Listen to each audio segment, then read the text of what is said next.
Muy bien, seguimos estudiando Isaías, que va muy de la mano con el estudio que tenemos los domingos acerca del reino.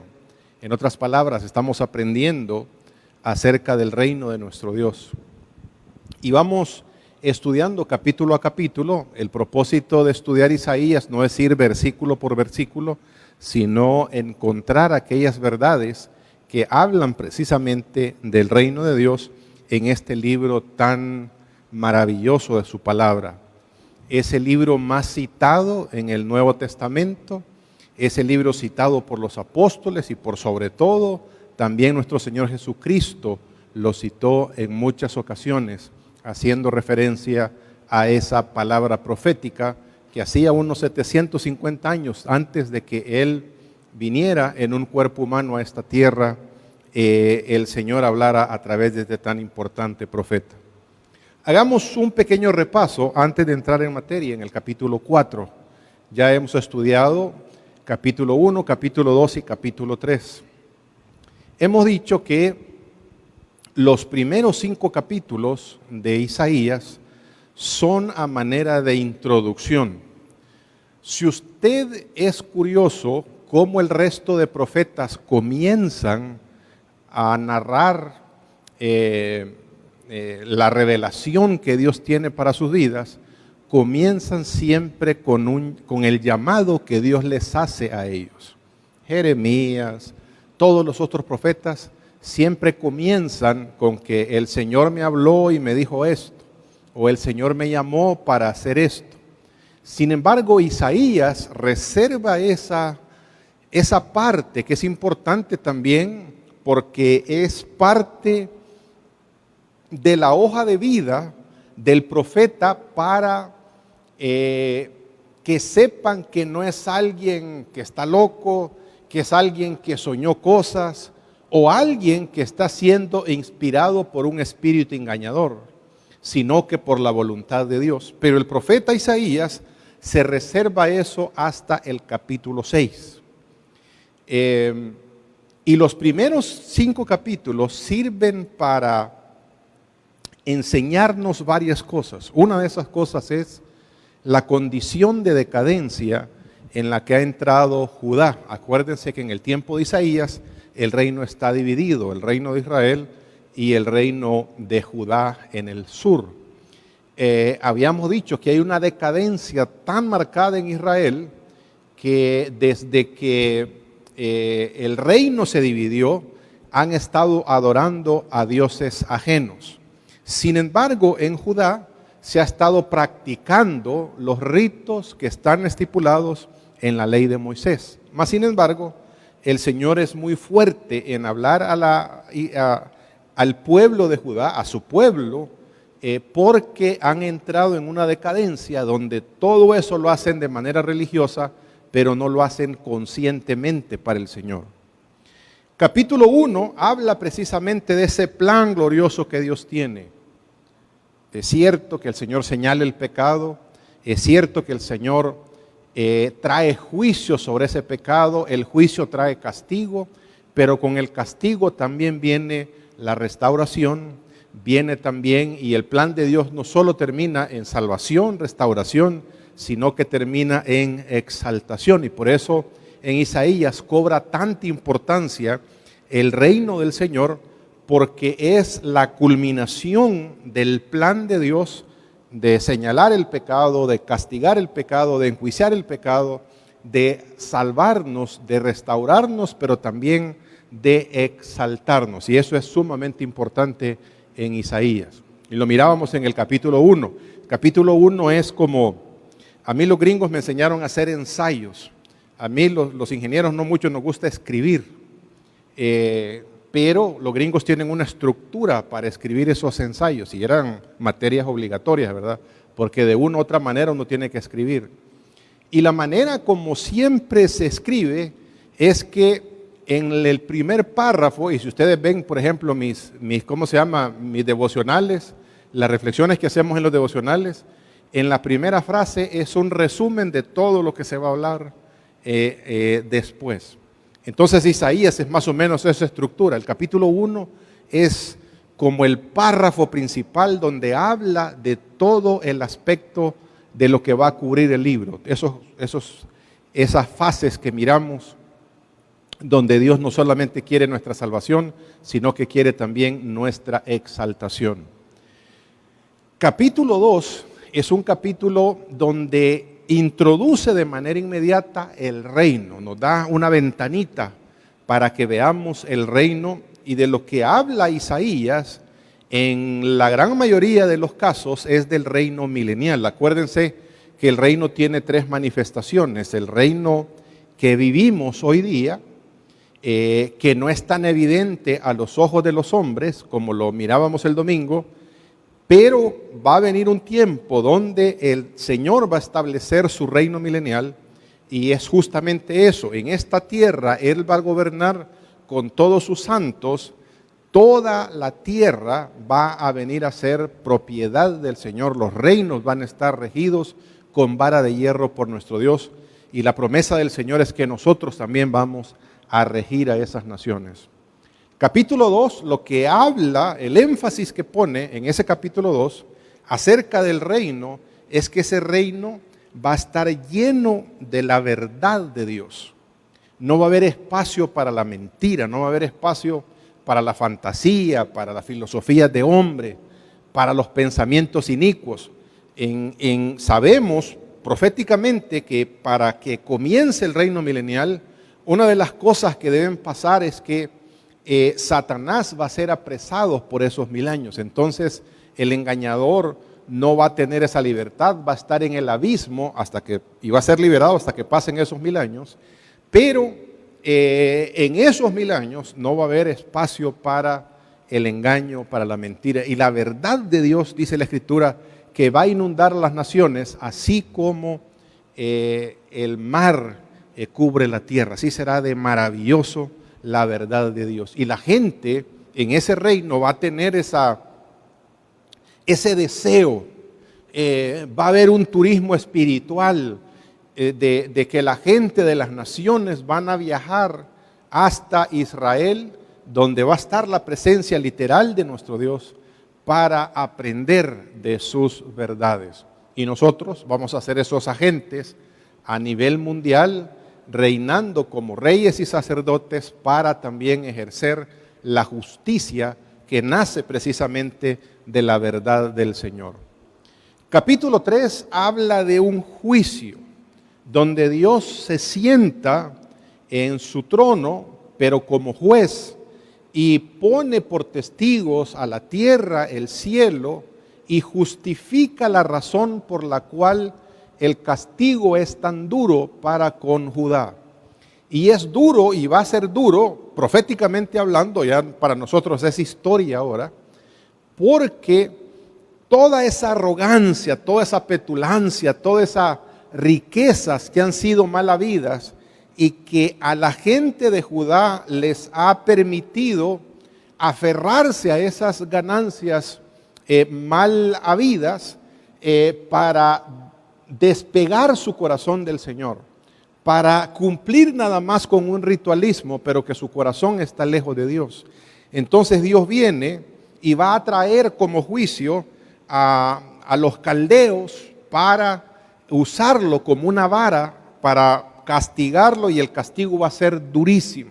La Escritura nos dice que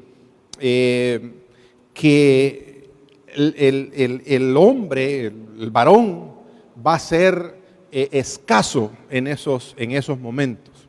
Y ya lo va a ver usted en el capítulo 4, en el primer versículo, habla precisamente de esta situación. Pero va a ser una cuestión durísima. Veíamos el martes pasado que familias van a llegar donde aquel que simplemente tiene un abrigo, y les van a decir: mira, ¿por qué no sos vos nuestro líder? ¿Por qué no sos nuestro príncipe? ¿Por qué no sos nuestro rey sobre nosotros? Y aquel que apenas tiene un abrigo, porque en ese tiempo la comida iba a escasear, el alimento iba a ser casi nada, el que tiene el abrigo les va a decir: miren, no puedo hacerme cargo de esta situación, no puedo hacerme cargo de ustedes, porque ni siquiera puedo conmigo mismo como para hacerme cargo con ustedes. Y cuando llegamos al capítulo 4, viendo todas esas escenas que aparecen ahí, llega siempre, y eso es lo misericordioso de Dios, que Dios no se conforma con castigarnos, y el castigo es lo último que acontece en nuestras vidas, sino que viene un tiempo de restauración para Sión, para Israel. No se olvide, Sión en un sentido literal habla del monte de Sión, pero eso está en las afueras de Israel. En un sentido espiritual, cuando oigan ustedes Sión, es el monte glorioso de Dios. Y vamos a aprender todo esto, amados, porque es importante aprenderlo. Les insto a que el día domingo no se lo vayan a perder, porque vamos a comenzar a hablar acerca de las esferas que son invisibles, de los ángeles, de Dios mismo. ¿Por qué hay ángeles caídos? ¿A dónde están esos ángeles caídos? ¿De dónde aparecen los demonios? Y Satanás no puede crear a nadie, solamente se puede transformar, como dice el apóstol Pablo a los Efesios. ¿De dónde es que aparecen todos esos demonios? ¿De dónde aparecen esos principados de los que habla el apóstol Pablo? Vamos a ir poco a poco, porque es importante para entender el reino de nuestro Dios.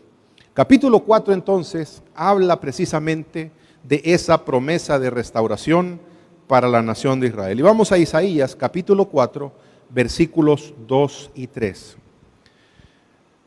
Pero en aquel día el retoño del Señor será hermoso y glorioso. No se olvide, no pierda de vista esta palabra. Retoño en la Nueva Traducción Viviente, en la Reina Valera se llama remanente. Y remanente es como que si el Señor sacudió el palo y lo que quedó ahí nada más es a lo que Él le llama remanente, y que en ese pequeño remanente Él va a glorificar su nombre y va a restaurar ¿cómo se llama?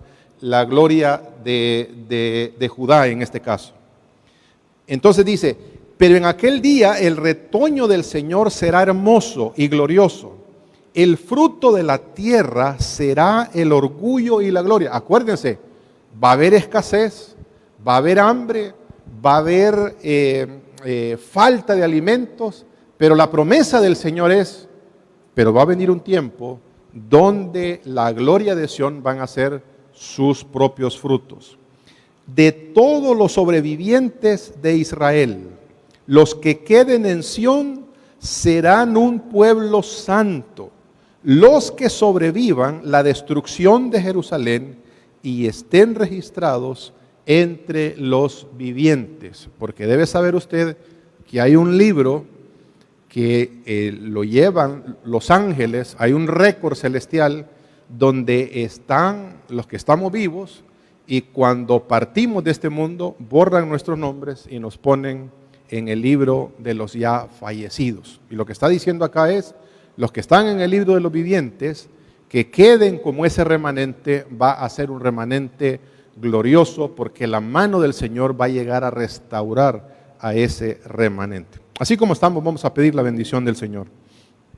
Bendito y soberano Dios, te damos las gracias por tu palabra. Gracias, Señor, por este gran profeta Isaías. Señor, gracias por permitirnos estudiarlo. Te pedimos, Señor, tu revelación. Habla a nuestro entendimiento, habla a nuestras vidas, Señor, en el poderoso nombre de Cristo Jesús. Amén y amén. A manera de introducción, veamos el versículo 1. Y de hecho, fíjese que este era el versículo favorito de mi abuelo antes de ser cristiano. Ya va a ver usted por qué. Dice, y el versículo 1, en aquel día quedarán tan pocos hombres que 7 mujeres pelearán por uno solo, y le dirán, deja que todas nos casemos contigo. No va a haber pleito ahí de ¿cómo se llama? Que vos no, porque ustedes han visto hay un show de un fulano que tiene 4 esposas. La religión de él se lo permite que tenga 4 esposas. Pero es un lío en el que vive. Ahora imagínense con 7. Pelearán por uno solo y le dirán, deja que todas nos casemos contigo. nos ocuparemos de nuestra propia comida y ropa. Solo déjanos tomar tu apellido para que no se burlen de nosotras diciendo que somos solteronas. Hay muchos zánganos que dicen que esta falta que se cumpla la promesa, ¿verdad? No. Esto es historia, ya pasó. Cuando el Señor castigó a Israel, bueno, desde la perspectiva donde estamos en el libro, es profético. Cuando venga Nabucodonosor, los hombres van a ser tan escasos que dice la Escritura que 7 mujeres van a llegar, y aquí las mujeres se cuenteaban a los hombres, no al revés.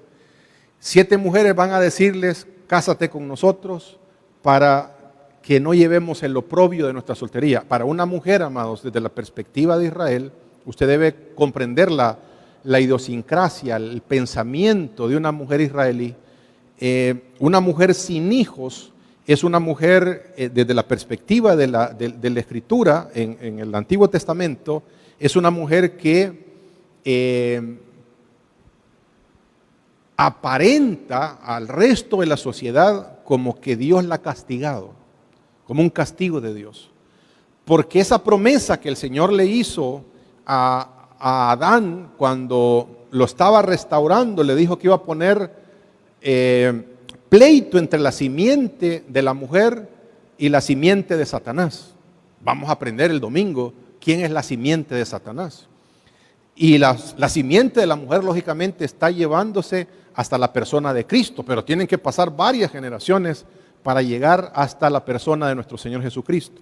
Por eso dice el apóstol Pablo también a una de las cartas que la mujer se salvará cumpliendo ese plan de Dios, procreando hijos. Entonces, para una mujer, el no tener marido, el no tener hijos era una cuestión de oprobio, una cuestión de yo no estoy cumpliendo mi propósito para ¿cómo se llama? Para esta vida. Entonces, si los hombres son escasos, porque Nabucodonosor arrasó con todo, se llevó la gente noble para la tierra de los caldeos, y los únicos que quedaron en Judá fueron aquellos que les fueron fieles al Señor en todo esto.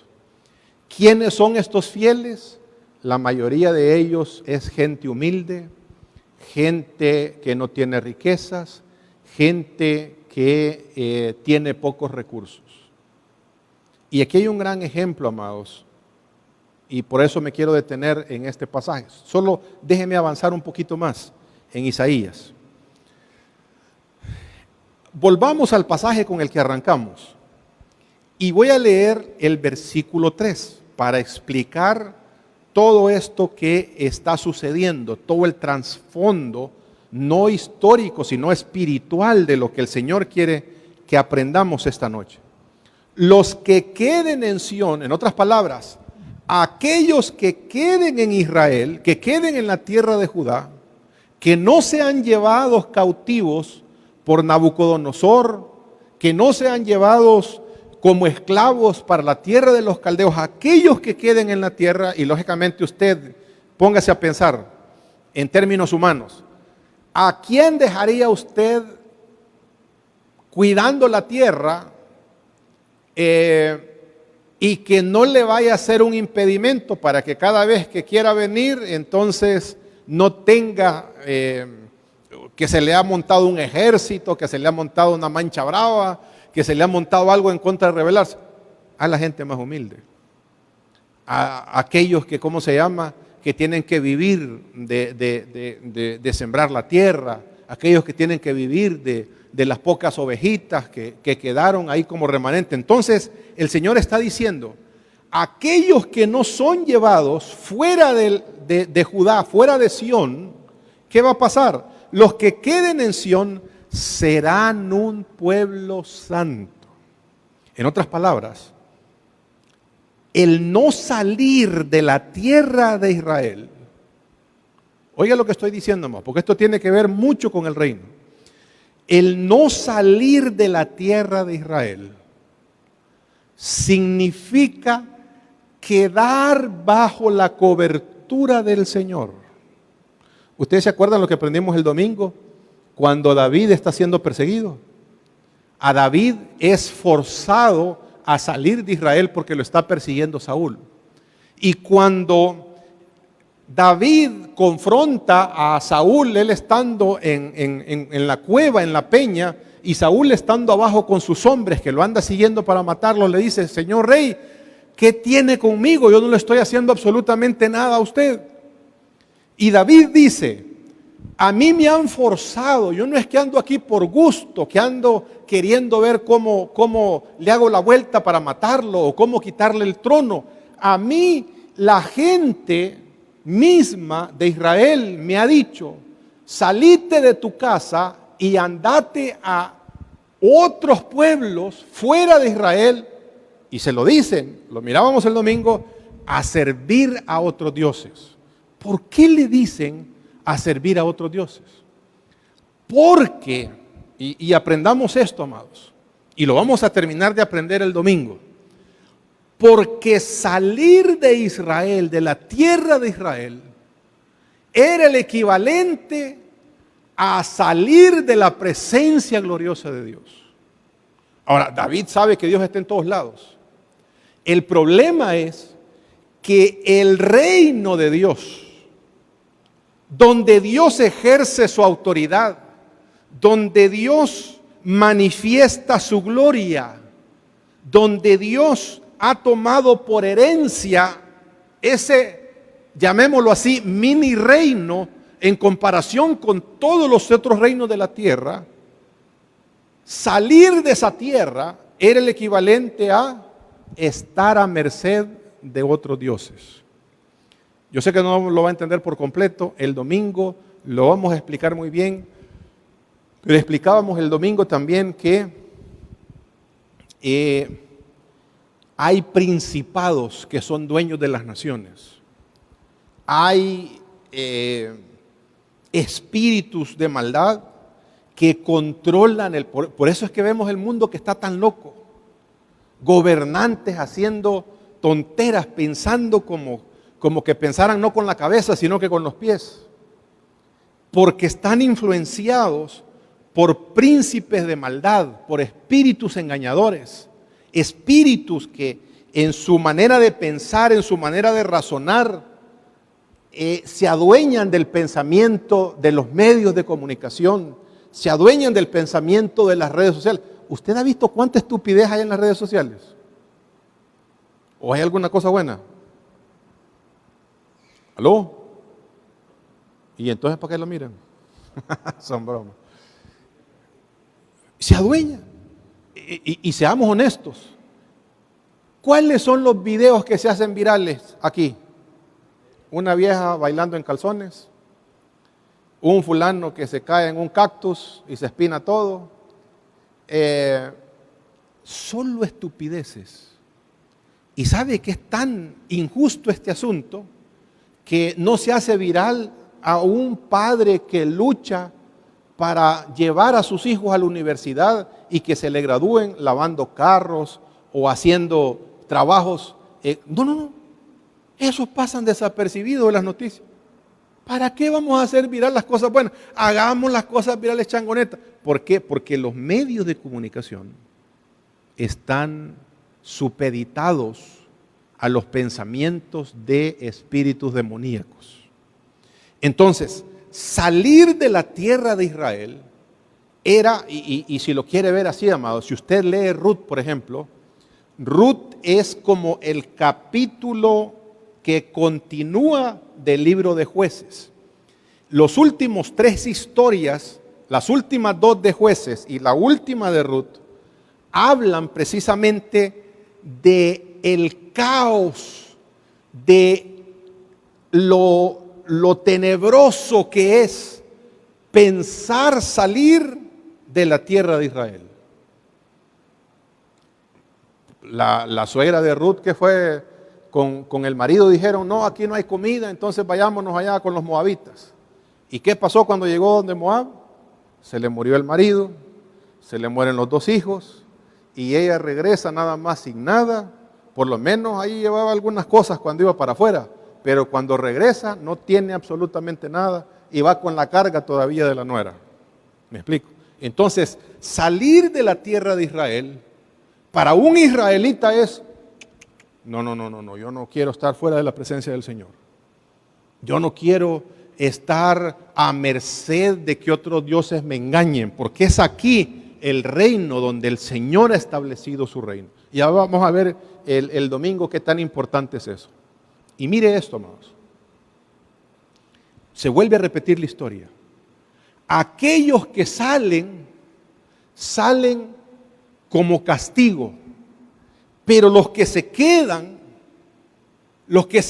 es una bendición que se queden. Así con todo y la escasez, así con todo y que el templo ha sido destruido, así con todo y que Nabucodonosor arrasó con casi todos los muros, fueron derribados, las casas, los viñedos saqueados, todo ha sido destruido prácticamente, pero esos que queden en Israel serán un remanente santo, porque la presencia de Dios es tan fuerte en eso que no importa la aridez, el desierto al que se llegue, siempre y cuando la gloria de Dios esté presente, el desierto puede nuevamente volver a reverdecer.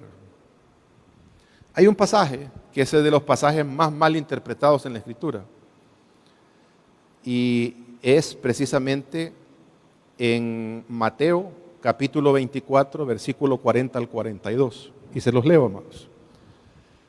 Y ya va a ver usted por qué es mal interpretado. Dice la Escritura: 2 hombres estarán trabajando juntos en el campo.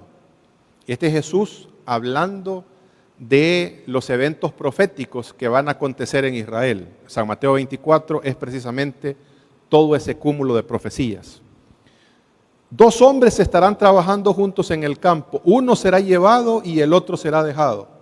Y como nosotros nos han enseñado que eso se refiere al arrebatamiento, decimos nosotros, el que es dejado se queda a pasar la gran tribulación, y el que es llevado se va para la gloria del Señor. Es que no está hablando de arrebatamiento, está hablando de cuando los ángeles vengan a separar los cabritos de las ovejas, porque solamente los que queden en Israel van a ser la simiente santa del Señor. No sé si me estoy explicando. O sea, aquí es al revés de la canción aquella, ¿va? El que se queda llorando, y el que se va suspirando. Aquí es al revés. El que se queda, porque estamos hablando de la perspectiva de Israel, el que se queda va a entrar al reino del Señor. Pero el que se va, al que los ángeles apartan, así como la parábola del trigo y la cizaña, el trigo será echado al granero y la cizaña va a ser echada en el fuego para que arda. Va a ser esa separación. El que quede entonces en Israel será salvo y será, metido en el reino, parte importante del reino de nuestro Señor. Versículo 41. 2 mujeres estarán moliendo harina en el molino. Una será llevada, la que no es salva, la otra será dejada, la que es salva. Por los mismos principios que está hablando Isaías. El que es dejado es porque es una simiente santa, el que es llevado es porque es impío. Así que ustedes también, dice el versículo 42, deben estar alerta porque no saben qué día vendrá su Señor. Entonces, amados, el punto principal de esta noche es saber que en estos tiempos, si lo aplicáramos a nuestras vidas, en estos tiempos es sumamente importante que nosotros mismos definamos cuál es el reino de Dios a donde queremos que el Señor se glorifique. Ya el reino ha sido establecido en nuestros corazones, somos salvos, somos hijos de Dios. Sin embargo, si hay áreas de nuestras vidas que no entregamos al reino de nuestro Dios, esas áreas, y no, aquí no hay medias tintas. Si Dios no está en esa área de mi vida, está el enemigo. es terreno del enemigo. Si, como dijo un señor, yo soy cristiano, pero mi pistola no, dijo. No puede haber eso. No puedo decir yo soy cristiano y mi casa no. Josué lo dijo de esa manera abierta, amados, y lo dijo de una manera categórica. Yo, y aquí sí va el burro adelante, yo y mi casa serviremos al Señor. En otras palabras, no vamos a servir a otros dioses. No vamos a servir a ningún principado. No vamos a servir a ningún demonio. Vamos a servir a Jehová. Y esa es la manifestación actual del reino de Dios en nuestras vidas. Y el Señor, amados, es un caballero. En el área que nosotros le demos cabida, Él va a llegar a tomar posesión. En el área en la que nosotros lo saquemos, Él no va a estar.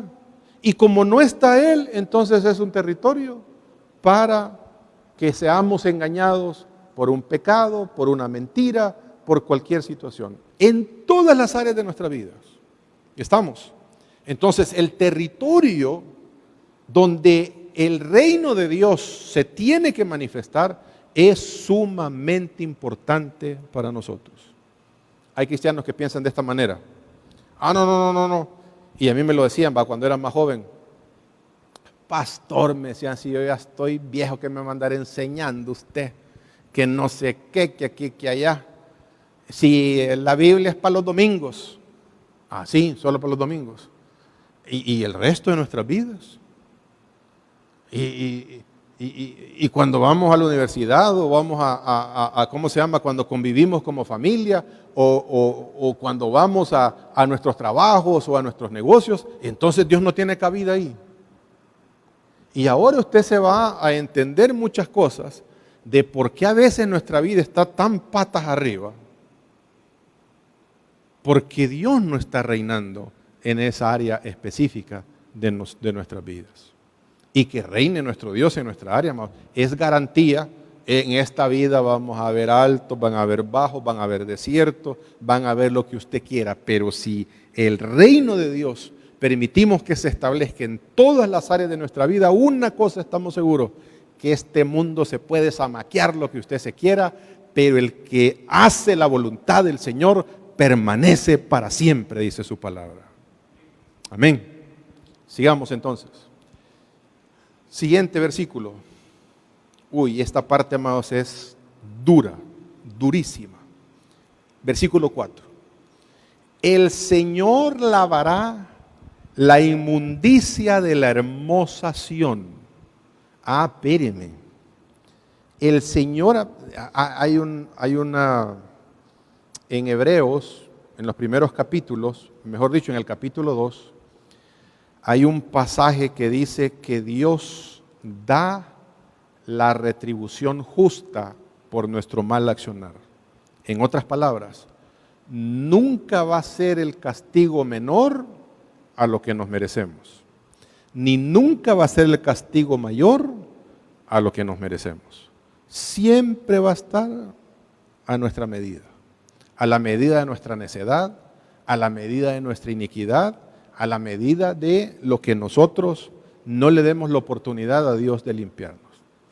Bueno, uno puede decir, bueno, es que hay un área que yo no le puedo entregar a Dios. Y como su compromiso, y lo dice el apóstol Pablo a los filipenses, es que el que comenzó la buena obra en nosotros será fiel en completarla. Y los españoles a mí me enseñaban y decían, el vivo a señas y el tonto a leña. ¿En qué caballito te querés venir? Dios, amados, bregó con Israel y con Judá con paciencia como ustedes no tienen idea. Profetas, palabras, visiones, videntes, para decirles, y parte importante de Isaías es todo ese mensaje de Dios para los gobernantes, para los nobles, para los príncipes. Oían el mensaje y seguían en sus prácticas, seguían haciendo sus cosas, no querían. Entonces dice Dios, bueno, como el vivo a señas y el tonto a leña, y vos con un garrote entendés, entonces yo necesito purificarte de tu pecado, porque yo no te puedo tener así. Y míralo de esta manera. La gente dice, es que el Señor me acepta así como yo soy. Mangos. Ya te voy a explicar por qué. Si vos agarras un chucho de la calle, porque querés ese calle y te lo llevas a la casa, ¿verdad que no lo dejas así como lo hallaste? Le vas a quitar las pulgas, lo vas a alimentar, lo vas a llevar al veterinario, ¿o no? A que lo despercudan, a que le quiten el pelo, que le quiten las uñas. Pues es lo mismo que hace Dios con nosotros, que nos acepta tal cual somos, pero para meternos al car wash. ¿Me explico, amados? A pelear con nuestro carácter, a luchar para moldear nuestra manera de pensar, nuestra poca fe, nuestras iniquidades que a veces llevamos en el corazón. El Señor lucha con todas esas cosas. Y llega un momento en nuestra vida donde dice el Señor, bueno, como no querés el car wash, entonces ahí viene la pesada. Y eso es lo que está en el versículo 4. Y lo leo rapidito. El Señor lavará la inmundicia de la hermosa Sión y limpiará a Jerusalén de sus manchas de sangre con el aliento abrasador de su ardiente juicio. ¿Qué tanta querés la presión en tu vida? Fíjese que ni Dios decide, uno es el que decide. ¿Hasta cuántos grados de temperatura aguantás en tu vida? No, que yo hago con mi vida lo que yo quiero. Un gradito más. No, me duele por aquí, pero yo aguanto, yo soy macho. ¿Y qué pues? Y a veces, ¿sabe qué significa ayuda idónea? Significa ayuda en contra. Esa señora que te pasa rezongando por tu falta de carácter, es Dios hablando a tu vida. Y vos te seas el orgulloso. Y vos que sabés, díganos acá, y que aquí, que allá. Otros 3 grados. ¿Me explico? Porque vos, ¿y qué pues? Y mis amigos, allá, aquí y allá. 5 grados más pues. Y el Señor sabe, amados, a dónde nos aprieta el zapato. Sabe cuáles son las teclas que debe apretar en nuestras vidas. ¿Qué era el temor más grande que tenía un israelita antes de que viniera el juicio de Dios? Perderlo todo. Y mire si no lo perdieron todo. Se lo llevaron y perdieron hasta la dignidad porque se lo llevaron de esclavos. No es que se lo llevaron a un paseo, vamos a dar un tour allá por Babilonia. Nada, de esclavos. Y cuando se sientan los judíos a las orillas del río, hay un salmo que le dicen los caldeos, ¿verdad? ¡Hey, judíos, cántennos aquellas canciones alegres de Sión! Y dicen los judíos, ¿y cómo vamos a cantar? ¿Cómo vamos a cantar? Si estamos dolidos, si nos duele el lugar donde nos han traído. Esto no es un lugar agradable para nosotros. ¿Cómo vamos a cantarle a los inmundos? ¿Cómo vamos a alegrarnos con esas canciones que cantábamos en Sión? Si estamos en una situación dura, difícil. Y dice el Señor, el juicio sirve para purificación. Amados, mire, y termino con esto porque ese es el espíritu del capítulo 4. En generaciones desde Salomón permitió, por andar haciendo alianzas y andar con tanta mujer, permitió que todas esas mujeres llevaran dioses ajenos a la tierra de Israel.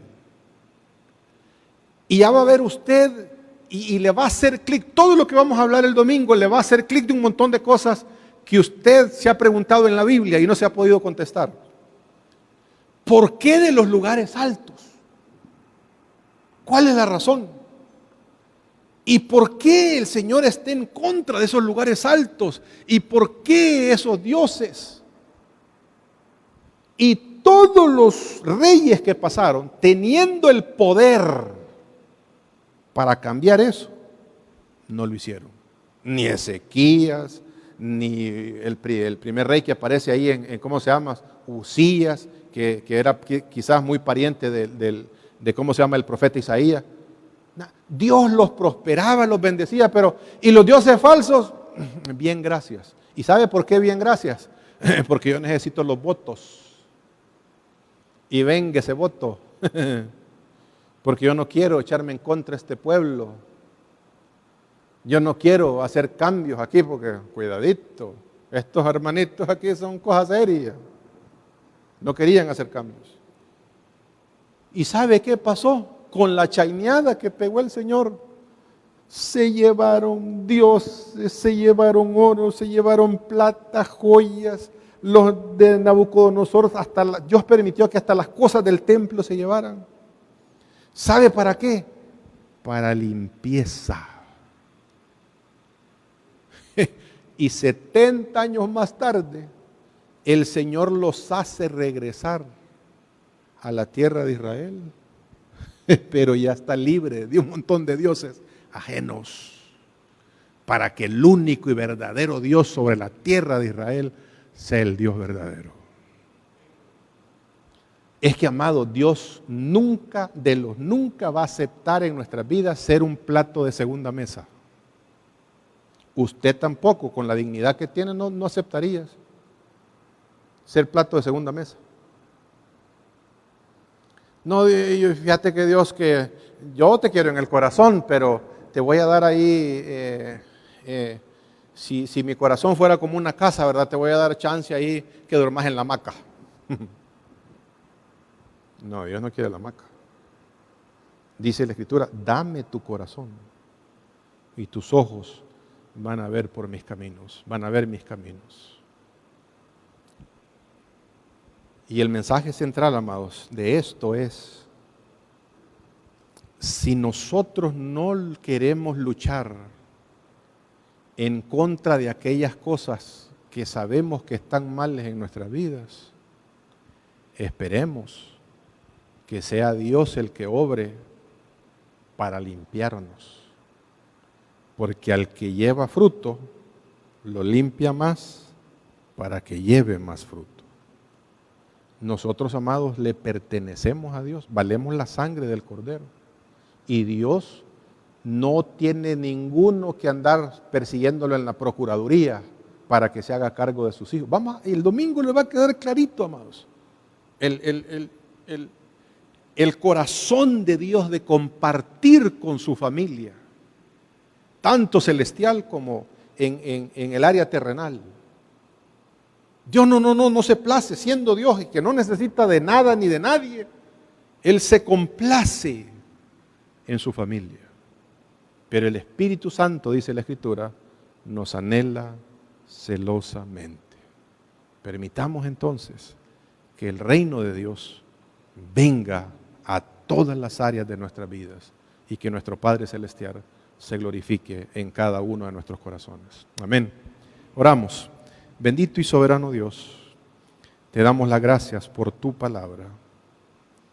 Gracias, Señor, por revelar tu voluntad a nuestras vidas. Gracias, Señor, por tu inmenso amor para con nosotros, porque nunca nos dejas ni nunca nos desamparas, Señor. Te queremos pedir, Señor, como tú nos enseñaste en el Padre Nuestro, vénganos tu reino. Señor, hay una clara demostración de que cuando tú no reinas, todo se vuelve caótico. Hay escasez, hay hambre, hay desnudez, hay vicios, hay depravación, hay inmoralidad. Pero ahí donde tú reinas, Señor, hay justicia, hay paz, hay verdad, hay provisión, hay bendición. No permita, Señor, que nuestros corazones se llenen de la glotonería de este mundo, sino que se llenen de tu presencia. Establece primero, Señor, tu reino en nuestras vidas, en nuestros corazones. Y te entregamos, Señor, todas las áreas de nuestra vida en tus manos. Todo, absolutamente todo. casa, carro, negocio, trabajo, estudios, familia, hijos, padres, abuelos. Todo, Señor, esté en tus manos gloriosas y eternas. Y ayúdanos a vivirlo de esa manera. Porque queremos que tu reino se establezca en nuestras vidas. No queremos, Señor, que en un área de nuestras vidas esté en manos del enemigo, en manos de espíritus inmundos, en manos de espíritus engañadores, en manos de la falsedad, en manos de las tinieblas. Queremos que tú reines en cada aspecto de nuestras vidas, mi Dios, para la gloria de tu nombre, en el nombre de Jesús. Amén y amén. Les invito a que lean el capítulo 4, la terminación, un capítulo bien corto. El 5 y 6 habla de que Dios es un refugio para su pueblo. Y eso es glorioso, amados. Si permitimos que el Señor esté en el trono de nuestros corazones, en el trono de toda nuestra existencia, Él siempre será nuestro castillo fuerte, será nuestra torre fuerte a quien correremos. Y dice la Escritura que el justo será levantado. Que el Señor les bendiga, amados. Tiempo de reflexión ha concluido y su propósito es enseñarnos a vivir una vida disciplinada y exitosa, pero sobre todo que conozcas a quien te creó, te cuida y te ama a tal punto que fue capaz de dar su vida por ti. Si hoy deseas entregar tu vida a Cristo, haz esta sencilla oración con fe. Padre Celestial, me arrepiento de mis pecados y de vivir lejos de ti. Ven a mi vida, te la entrego sin reservas. Hazme una nueva persona y ayúdame a vivir para tu gloria. En el nombre de Jesús, amén. Si has hecho tuya esta oración o quieres más información acerca de tu decisión, escríbenos a info@puertadesperanza.org.sb. Será un gusto saber de ti.